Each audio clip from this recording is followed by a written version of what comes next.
बिस्मिल्लाहिर्रहमानिर्रहीम। अस्सलाम वालेकुम स्टूडेंट्स। हम लोगों ने स्टार्ट किया जी अपना एक न्यू वे ऑफ स्टडी जिसमें हम लोग मुख्तलिफ जो है वो प्रेजेंटेशंस को डिस्कस करें। और आज मैं आपके सामने एक प्रेजेंटेशन डिस्कस करने जा रही हूँ जिसका नेम है जी, टॉपिक है हमारे पास न्यूटन्स रिंग। न्यूटन रिंग्स क्या होता है ये हम लोगों ने मैट्रिक लेवल में भी देखा, इंटर लेवल पे भी देखा, बैचलर लेवल पे भी आता है और आगे हायर लेवल्स पे according to the higher studies के ऊपर हमारे पास उस हिसाब से डिटेल आती है। आज हम डिस्कस करेंगे जी न्यूटन रिंग्स, जो कि मैट्रिक के लेवल के स्टूडेंट्स भी आराम से समझ सकेंगे, इंटर के स्टूडेंट्स भी समझ सकेंगे और बैचलर के अगर होंगे और उनके लिए भी आसानी होगी कि किस तरह से नॉर्मल बेसिक कॉन्सेप्ट से आप लोग थोड़ा सा हायर कॉन्सेप्ट्स की तरफ जा सकोगे। तो आज हम लोग देखेंगे न्यूटन रिंग्स। न्यूटन रिंग्स होती क्या है? न्यूटन रिंग के नाम से पता चल रहा है कि न्यूटन ने जो है वो इसको लॉन्च किया था, डिस्कवर किया था। इसका क्या फिनोमिना है, इसका बैकग्राउंड क्या है, ये सारा हम आज के इस लेक्चर में देखेंगे। और आप लोगों को अगर पावर पॉइंट बनानी पड़े इस टॉपिक के ऊपर तो इसके ऊपर आप क्या क्या मटेरियल ऐड करेंगे वो भी आपके सामने स्क्रीन पे जो है वो शेयर होगा और आप लोग देख सकते हो कौन सी फिगर किस टॉपिक के साथ जो है वो जाएगी। वो आप लोगों को हेल्प करेगी कि आप लोग किस तरह से अपनी प्रेजेंटेशन को डिजाइन कर सकते हो। स्टार्ट करते हैं जी। स्टार्ट करने से पहले एक रिक्वेस्ट होती है, अगर अभी तक आपने चैनल नहीं सब्सक्राइब किया तो काइंडली चैनल को जरूर सब्सक्राइब कर दीजिएगा। वीडियो पसंद आए तो वीडियो को जरूर लाइक कीजिएगा और आगे ज्यादा से ज्यादा शेयर कीजिए। स्टार्ट करते हैं जी न्यूटन रिंग्स। और न्यूटन रिंग्स को पढ़ने से पहले जी हम लोगों को एक दो फिनोमेना डिस्कस करने हैं।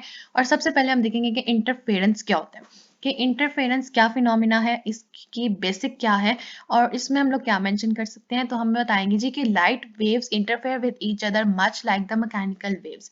ठीक हो गया। और interference associated with the light waves ऐसे ही है जैसे इलेक्ट्रोमैग्नेटिक फील्ड्स आपस में कॉन्स्टिट्यूट करती हैं इंडिविजुअल वेव्स के कंबाइन होने से। यानी कि हमें पता है इंटरफेरेंस का इन शॉर्ट उर्दू में अगर हम देखें तो दो चीजों का आपस में कॉम्बिनेशन है। इंटरफेरेंस हमारे पास दो तरह से आती है। वेव्स की अगर देखें तो वो हमारे पास कंस्ट्रक्टिव होती है और डिस्ट्रक्टिव। कंस्ट्रक्टिव का मतलब है कि दोनों वेव्स इन फेज आ रही हैं, यानी उनका जो सोर्स है जहां से वो आ रही है वो सेम है और कोई फेज डिफरेंस नहीं है। उसका जो क्रस्ट है वो क्रस्ट के साथ मैच कर रहा होगा और उसका ट्रफ जो है वो ट्रफ के साथ मैच कर रहा होगा और उसमें कोई फेज डिफरेंस यानी कि उसमें कैंसिल आउट नहीं करेंगे बल्कि आपस में कंबाइन करके एक बिगर एम्पलीट्यूड की वेव देगा। तो वो कंस्ट्रक्टिव इंटरफेरेंस होती है। और कंस्ट्रक्टिव इंटरफेरेंस को आइडेंटिफाई करने का तरीका ये है कि जिस वेव का फेज डिफरेंस 0, 2 पाई, 4 पाई, 6 पाई की रेंजेस में इसी तरह सो ऑन जाता रहता है इवन नंबर्स में, वो आपको देती है कंस्ट्रक्टिव इंटरफेरेंस। इसके ऑपोजिट आता है जी हमारे पास डिस्ट्रक्टिव इंटरफेरेंस। डिस्ट्रक्टिव इंटरफेरेंस क्या होता है? जब दो वेव्स डिफरेंट सोर्सेज से आ रही होती हैं और वो आपस में कंबाइन करने की बजाय एक दूसरे को कैंसिल आउट कर जाती हैं, तो वो आपको क्या देती हैं जी? Destructive interference. इसमें ऑलमोस्ट हमारे पास 180 डिग्री का फेज डिफरेंस आता है और इसको आपको अगर आइडेंटिफाई करना हो तो वो वेव्स जिसका फेज डिफरेंस हमारे पास पाई, 3 पाई, 5 पाई यानी ऑड नंबर्स में जाएगा विद अ मल्टीपल ऑफ पाई, तो वो आपको क्या देता है? Destructive interference.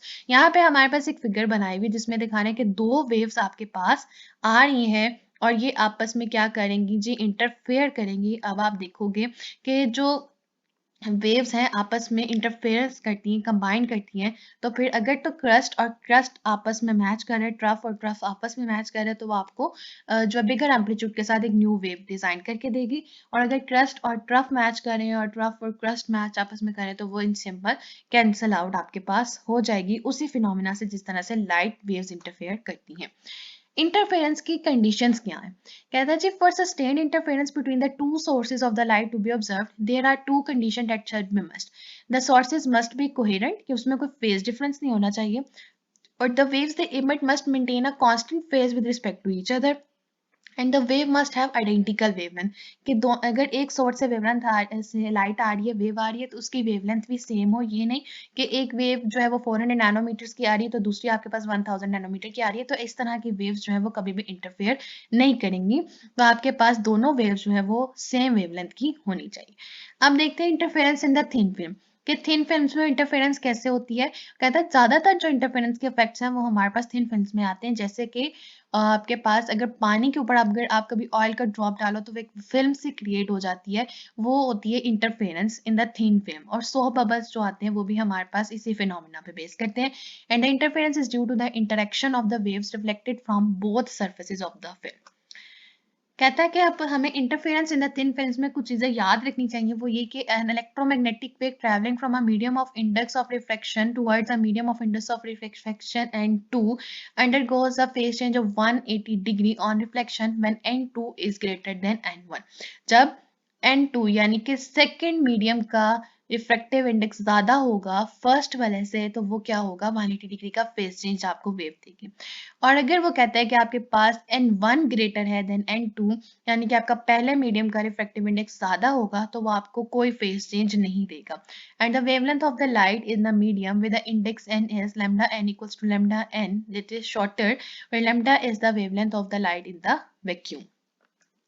फिर वो क्या कहता है, अगर आप इस फिगर से देखोगे तो आपको पता चलेगा कि रे वन, यहाँ पे आपकी जो रे वन आ रही है, undergoes a phase change of 180 degree with respect to the incident wave. कि यहाँ पे अगर आप देखो तो इंसिडेंट वेव आई है और फिर रिफ्लेक्ट बैक किया, तो उसने अपना फेस कितना चेंज किया जी, 180 डिग्री का उसमें फेस चेंज हुआ है। जबकि रे टू को अगर आप देखो, which is reflected from the lower surface, रे टू जो है वो यहाँ से जाने के बाद यहाँ से टकरा के वापस आई है, undergoes a no phase change with respect to the incident wave। तो अगर आप देखें तो वो कहता है कि रे टू का कोई फेस चेंज नहीं होगा, वो मीडियम से नीचे जाके आपके पास सेकंड सरफेस से टकरा के वापस आई है, तो वो फेस चेंज नहीं देगी। और यहाँ पे यही चीज बता रहा है कि interference in the light reflected from a thin film is due to a combination of the ray one and two reflected from the upper and the lower surfaces of the film. तो यहाँ पे वो क्या दे रहा है जी, आपको film with the index N दिया हुआ है, यहाँ पे आपका मीडियम एयर है और ये एक सरफेस है, और यहाँ पे बी सरफेस आपको इंडिकेट कर रहा है। देन वो क्या कहता है जी कि ray two also travels an additional distance of the 2t before the waves recombine. तो अब आप देखें, रे वन जो है वो यहाँ से रिफ्लेक्ट बैक करेगी, जबकि रे टू के ऊपर अगर आप देखें, वो पहले सरफेस बी तक आई है, फिर दोबारा रिफ्लेक्ट बैक करके सरफेस ए यहाँ तक उसने डिस्टेंस, यानी एक टी ये वाला डिस्टेंस, यहाँ से दोबारा उसने ट्रेवल किया यहाँ पे टी, यानी कि t plus T equals to 2t, and then वो हमारे पास ऊपर गई है दोबारा रिफ्लेक्ट करके with the no phase change. तो वो कहता है कि टू रे ने जो है वो एडिशनल डिस्टेंस ट्रेवल किया है कॉम्बिनेशन से पहले। और फिर वो आगे आ गया जी कंस्ट्रक्टिव और डिस्ट्रक्टिव इंटरफेरेंस पे। ये कंस्ट्रक्टिव इंटरफेरेंस के लिए, इस तरह की रेस के लिए आपके फॉर्मूला क्या होगा जी, 2nt equals to m plus 1/2 lambda m की वैल्यू 0 1 2 एंड सो ऑन, कोई भी वैल्यू हो सकती है, and this takes into account both the difference of optical path length for the two rays and the 180 degree phase change. जबकि destructive interference 2nt equals to m lambda होती है और m की वैल्यू कोई भी हो सकती है, 0 2 एंड सो ऑन।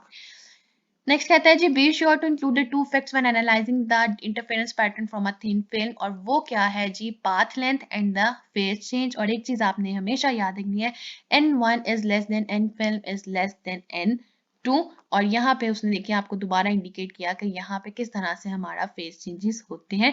पहले फेस चेंज उसने किया रे टू ने, लेकिन बाद में वो उसी फेस चेंज के साथ वापस आए, इसीलिए हम लोग कहते हैं कि कोई फेस चेंज नहीं हुआ है। देन आ जाते हैं जी न्यूटन रिंग्स के ऊपर। इंटरफेरेंस हमें अगर समझ आ गई तो तभी हमें पता चलेगा कि न्यूटन रिंग क्या होता है। The formation of the Newton rings is an important application of interference of the light wave from the opposite faces of a thin film of a variable thickness. It is the method for viewing the interference by placing a plano-convex lens on the top of the flat surface. The air film between the glass surface varies in the thickness from 0 at the point of contact to some thickness, and the pattern of the light in the dark ring which is observed is called the Newton rings। और Newton rings हमारे पास ज्यादातर use होते हैं to test the optical lenses. अब ये form कैसे होंगे, कहते हैं जी, a thin air film of increasing thickness in all the direction from one point can be easily obtained by placing a plano convex lens of the large radius of curvature on a plane glass plate. अगर आप एक नीचे बिल्कुल एक plane glass slab ले लो और ऊपर आप प्लेनो कन्वेक्स लेंस रखोगे कर्व शेप में, और उसके ऊपर अगर आप लाइट को फॉल करवाओगे, तो वो आपको इस तरह की कुछ रिंग्स देगा, bright and the dark rings. और ब्राइट और डार्क रिंग्स जो होते हैं वो नॉमिनेट कर रहे होते हैं कंस्ट्रक्टिव और डिस्ट्रक्टिव इंटरफेरेंस को। अब कैसे होगा वो देखते हैं। इस फिगर से हम लोग देखेंगे कि जैसे ही when the air film is illuminated normally by the monochromatic light, the observed interference fringes are circular concentric rings with the center as the point of contact। क्या कहता है जी, आपने लाइट मोनोक्रोमेटिक फॉल करवानी है, यानी कि वो लाइट जिसकी सेम वेवलेंथ होगी वो आपने लाइट फॉल करवानी है। These rings are circular since these are the loci of the point of the equal optical film thickness, and the rings gradually become narrower as their radius increases। कहता है जी, A B is a wave incident at point B on the plano convex lens. क्या कह रहा है जी, A B आपके पास जो है वो एक रे है जो कि उसने इंसिडेंट करवाई है लेंस के ऊपर, जबकि बी डी BD अगर आप देखें तो वो क्या है जी, यहाँ से यहाँ तक का distance, and B1 and D1, ये क्या है जी, waves originating by the reflection from the lower surface of the plano convex lens and the upper surface of the glass plate. These two interfere to give the interference circular fringes by the refracted light. जब ये दोनों interfere करेंगे यानी आपस में combine करेंगे तो वो हमें क्या देंगे, वो सर्कुलर रिंग्स, जैसे आपको पीछे फिगर में भी शो किया हुआ था. जबकि CE and C1E1 are the transmitted waves on other side of the film, यानी कि इसके नीचे से जो निकली हैं वो उन वेव्स की बात कर रहा है. And these also produce the interference circular fringes by the transmitted light. तो जो इस रेस की वजह से आएंगी वो ट्रांसमिटेड लाइट की वजह से रिंग्स आएंगी, और जो यहाँ से कॉम्बिनेशन के बाद बनेंगी वो क्या होंगी, वो रिफ्लेक्टेड लाइट की वजह से होंगी. और majority of the time transmitted light वाली जो होती हैं वो ब्राइट होती हैं, और रिफ्लेक्टेड लाइट वाली जो होती हैं वो डार्क होती हैं. इसका रिफ्लेक्टेड लाइट से अगर आप न्यूटन रिंग्स को देखेंगे तो मैक्सिमा की कंडीशन आएगी जी 2 mu T equals to n plus 1/2 lambda, और मिनिमा की आएगी जी 2 mu T equals to n lambda. और अगर आपको रेडियस डिटरमिन करना होगा डार्क रिंग्स का तो आप किस तरह से डिटरमिन करोगे, square root n lambda r over mu जो होगा उस फॉर्मूला से आपने न्यूटन रिंग्स का रेडियस डिटरमिन करना है. और अगर ब्राइट रिंग्स का रेडियस डिटरमिन करना होगा तो उसका फार्मूला क्या होगा जी, square root of n plus 1/2 lambda r over mu. और अगर डायमीटर ऑफ nth रिंग, यानी अगर आपको 1/1 हर चीज को डायमीटर को मेजर करना है तो जो पीछे हमने इक्वेशन अभी देखी उससे आप डिटरमिन करोगे d1 dn equals to 2rn की आपने फॉर्मूला पुट किया value lambda r over mu. और इसी तरह से अगर आपके पास d2 डिटरमिन होगा तो 2 लेमडा r हो जाएगा, और 3 के लिए आपके पास 3 lambda r and so on, इसी तरह से ये चलता जाता है. और अगर आपने डिफरेंस देखना होगा डार्क रिंग्स में तो आप इस तरह से डिटरमिन करोगे d2 minus d1, d3 minus d2, d4 minus d3, और उसको आप कॉमन लेगे और अंदर रूट से आप वैल्यू सॉल्व करोगे तो आपके पास क्या आता जाएगा जी, डायमीटर्स आएंगे जी डार्क रिंग्स के. कहता है जी rings becomes gradually narrower as their radius increases, and it can also be shown that the bright rings also gradually become narrower as their radius increases. Next कहता है अगर ट्रांसमिटेड लाइट्स को आप लेके चलेंगे तो आपकी मैक्सिमा की कंडीशन होगी 2 mu T equals to n lambda, और आपके पास मिनिमा की जो कंडीशन होगी वो होगी 2 mu T equals to n plus 1/2 lambda. अब देखते हैं difference between the Newton rings by transmitted light and reflected light के. डिफरेंट टाइप्स ऑफ लाइट्स होती हैं, तो हमने यहाँ पे दो चीजें देखी हैं, ट्रांसमिटेड और रिफ्लेक्टेड. इनका डिफरेंस क्या आएगा. कहता है in the reflected system there is a phase change of the pi यानी 180 degree between the two reflected light rays, while in the transmitted system there is a phase change of 360 degree. तो phase change के ऊपर सबसे पहले बात होगी कि transmitted light 360 degree का फेज चेंज देगी और रिफ्लेक्टेड लाइट 180 डिग्री का देगी. Therefore the conditions of maxima and minima और ऑपोजिट इन टू सिस्टम. इसी वजह से जो पहले मैक्सिमा की थी कंडीशन, अब दूसरी दफा में वो किसकी हुई, मिनिमा की. Hence the centre in the reflected system is the dark while in the transmitted system is bright. तो मैंने आपको पहले भी बताया कि जो रिफ्लेक्टेड सिस्टम से रिंग्स आएंगी वो डार्क होंगी, और जो ट्रांसमिटेड सिस्टम से आएंगी वो ब्राइट होंगी. अगर आपको वेवलेंथ डिटरमिन करनी होगी by the method of the Newton rings तो उसके लिए आप फार्मूला क्या यूज करोगे, lambda equals to D N M n plus M whole square minus D N square divided by 4mr. आप देखते हैं जो एक्सपेरिमेंटल सेटअप के अगर आपको जो है लैब में इसका सेटअप करना पड़े तो उसके लिए आपको क्या क्या चीजें रिक्वायर्ड होंगी. सबसे पहले तो आपके पास एक मोनोक्रोमेटिक सोर्स ऑफ लाइट होना चाहिए, और इस आसानी के लिए लैब में करने के लिए हम सोडियम लाइट ले लेते हैं. आपके पास प्लानो कन्वेक्स लेंस होना चाहिए, आपके पास फ्लैट ग्लास प्लेट होनी चाहिए, आपके पास एक ट्रैवलिंग माइक्रोस्कोप होना चाहिए, आपके पास स्क्रीन होगी जिसके वाइट स्लिट होगा, सोडियम लैंप होगा, और आपके पास क्लैंप्स लगे होंगे, और इन दोनों के दरमियान एक एयर फिल्म इस्टेब्लिश होनी चाहिए. अब होगा जी क्या, कहता है जी experimental setup for Newton ring is shown. The convex surface of the plano convex lens having a long focal length यानी कि large radius of the curvature is placed in contact with the plain glass plate and clamped together, यानी उसको आपस में attach करती है. Light from a monochromatic source is allowed to fall on a convex lens through a white slit which renders it into a nearly parallel beam. At first Light falls on the glass plate inclined at an angle of 45 degrees to the vertical before reaching the lens plate system at the bottom. Light is reflected from the upper surface of the glass plate and the lower surface of the lens.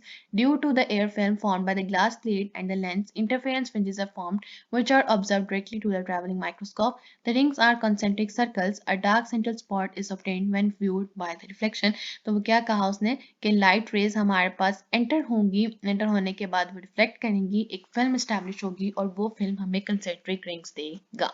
Applications पे देखते हैं, बात करते हैं तो वो आ जाती है जी are a phenomena that can be viewed daily. Some of its applications are for testing the uniformity of the polished surface by studying the interference pattern the surface makes when placed in contact with the perfectly glass surface. To control the thickness of the paint that is used on the pasters, too much paint would exceed total weight requirements and too little would result in fade imprints.